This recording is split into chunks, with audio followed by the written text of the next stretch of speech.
Alright, welcome to this new setup.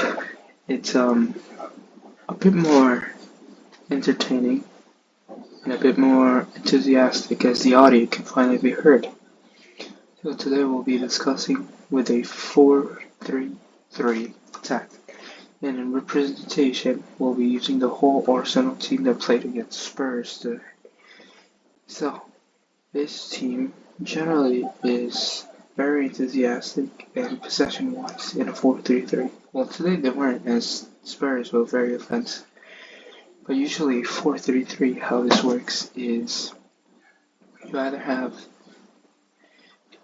to play down both flanks, because you can see Tomiyasu, Rice, and Trossard are in one flank, the other flank contains Saka, Odegaard, and White. Generally, the goalie itself is going to pass through White or pass through the defenders so the defenders can pass it up to either side.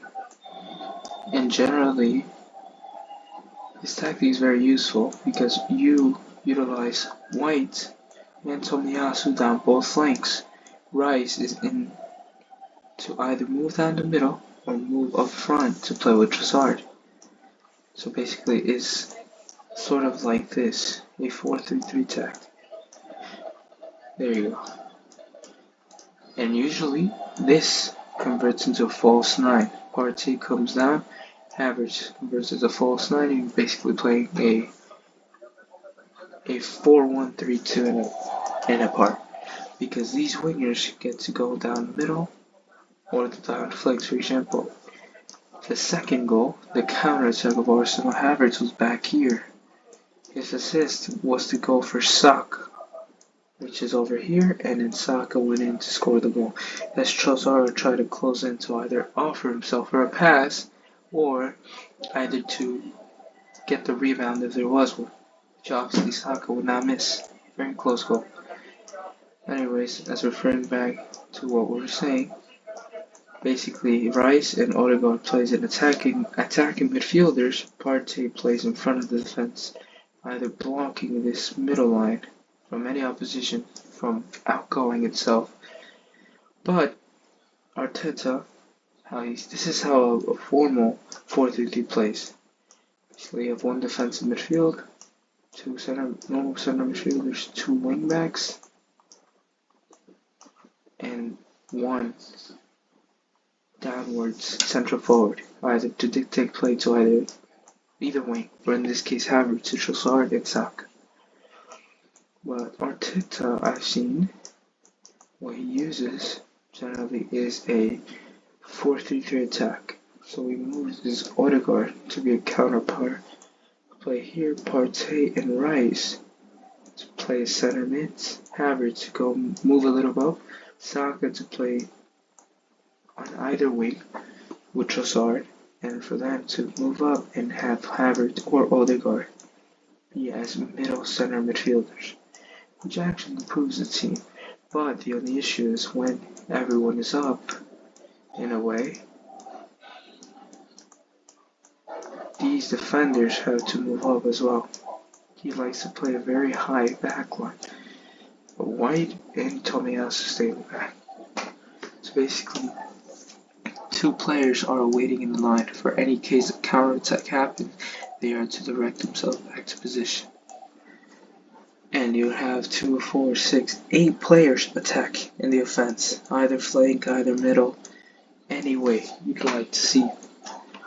And Gabriel and Saliba are to play in the middle part of the field, and to back off when issue is created. White is in charge of as well coming back and playing a centralized 4 in the back, but these two will certainly get tired of stamina, or lessing of stamina. In which case this in some ways can hurt, but Arsenal, they're a very possessional team, and they always tend to come back in position when issue has been created. So basically this is fairly good lineup. Generally big players or big managers have used this in a very certain way. For example, I'd say Havertz is a false 9 as he shuts the attack in midfield. He isn't no strike. Well, he's good for headers though. His height very much agrees with it. So this is a way you could play a 4-3-3. But as I said in previous videos, a 4-3-3 can be converted in a final defensive formation. What you could do is Partey in a way can act as a defender, as Odegaard and Rice can stay as midfield. Here you have a 5-2-3 if you don't want to go too defensive. If you are extremely defensive, you can let Trossard and Saka down and eventually play a 5-4-1. But in this case, it wouldn't be so helpful as Havertz is not a good target man. In this case, you would switch Havertz with Saka. Saka would be a good target man as both Havertz and Trossard would take charge with Tomiyasu and White as well, leaving Odegaard and Rice with 3 defenders to defend. So basically you have a 3-2-2-2-1 formation. Very untraditional formation, but you could play like this, utilizing this normal and simple 4-3-3. What you also do to play defensively, but not as much to go to a 5 in the back formation, is you generally place Odegaard in the middle, with Partey and Rice on either side, and then Trossard, Havertz, and Saka on the wing. You'd eventually place Odegaard in the middle for Partey and Rice to step down. Basically, they act as extra center backs, as Trossard takes down the wing, but since Tomiyasu is here, his job will be to move down the middle in order to receive a pass from Odegaard or pass it to Odegaard. Saka as well. White is in charge of one flank, and so is Tomiyasu. This 4-3-3 can be, in many ways, very seriously played. You could also have an alternative of placing Rice as a left back, Partey in the left back, or switch vice versa. Rice is center back, Partey is center back, Saliba on the wing. Basically, you'd have a 4-3-2-1. But eventually, you have these as wingers. But he covers that just in case he's toward or against a 4-3-3. Similarly, if they actually use down the flank.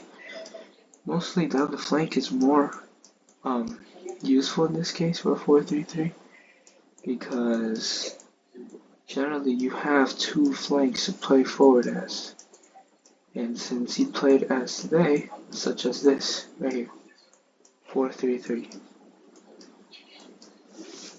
what he could play is White, pass it to Odegaard to Saka, Saka down. But if this flank is unuseful because it's blocked by some defenders, you have Tomiyasu, Rice, and Trossard. This middle part is free, so Partey might as well have a rush to go up. But in this case, I would rather have Partey here and Odegaard here, and Odegaard to play up and play to Havertz. So basically, you're acting as a 4-2-1-3, which is a 4-3-3 attack. Saka would have to come down, Trossard, since Tomiyasu is in charge of the flank, with Tomiyasu to pass to Trossard, Tomiyasu to go in the middle, and to go center, as well with White. Saka goes up with, crossing in, he has 3 players awaiting in the box. In order to come back, if for any case these 2 are too tired to come back and they aren't there in sufficient time, you could place both defensive midfielders. Rice is left, Partey is right.